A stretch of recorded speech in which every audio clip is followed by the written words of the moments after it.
So it was actually really kind of a funny experience because we went on that trail trying to find a waterfall that I saw on Google, and we even talked to a park ranger, and he gave us directions, told us to go this way and go on this trail, and hiked a long ways and got to the waterfall. But it turned out the waterfall is actually basically just a dam around the lake, like a man-made thing. So I'm not sure if somehow there's a miscommunication.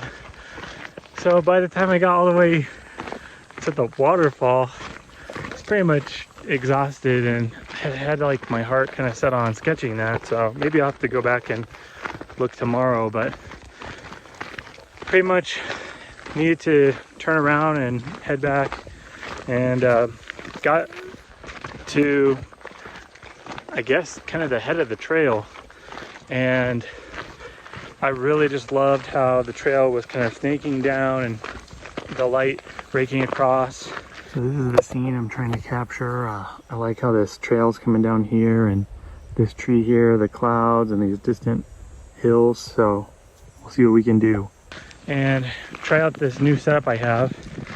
So I had watched a tutorial by Justin Donaldson, this great gouache painter everybody should check out, and he had an awesome tutorial on how to paint clouds. So I kind of did the drawing quickly and then went in to wet the sky and lay down a layer of white and then a layer of blue over that to kind of create a gradient, and then start dropping in pretty wet mixtures of white on top of that.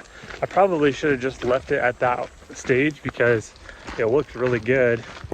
Later on, I tried to adjust, you'll see it here in the video, by kind of adding in some more pinkish clouds, and that's kind of what the finished painting has. But I think when I'm back in the studio, I might try to merge the two, from kind of the reference photo and what I was seeing at the beginning and what I was seeing more towards at the end.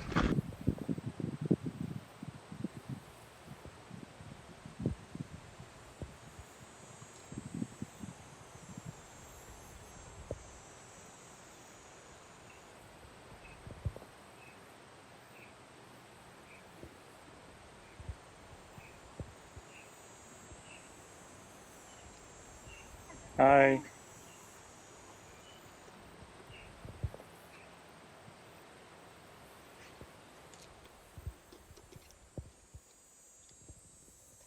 But it was really a wild experience because it was overcast when I started, then it actually rained, and then it became sunny again. So I was a little bit concerned about the rain, but it really rained kind of gently and for a short period of time, so it didn't disrupt the gouache too much.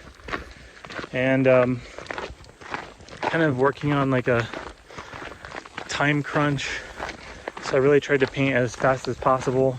Some people, really kind people, stopped by to chat, and that was just a huge blessing. I sometimes feel nervous when people come up to talk to me. I mean, I love to talk to people, and that's a huge blessing in of itself, but sometimes I feel like they're kind of wondering what I'm doing and I don't really know what to say. So kind of your brain gets focused on doing the art stuff, but really it was like such a pleasant conversation with these two ladies that came and chatted, and it was really awesome. So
over and all, I know there's plenty of stuff that I need to change with this painting, but it's just a quick sketch to kind of get the idea and the feeling down of the place, and to capture some color notes. And I think hopefully the combination of the sketch plus the photo reference, hopefully we'll be able to turn it into something in the studio. And if not, it's definitely capturing a really awesome memory.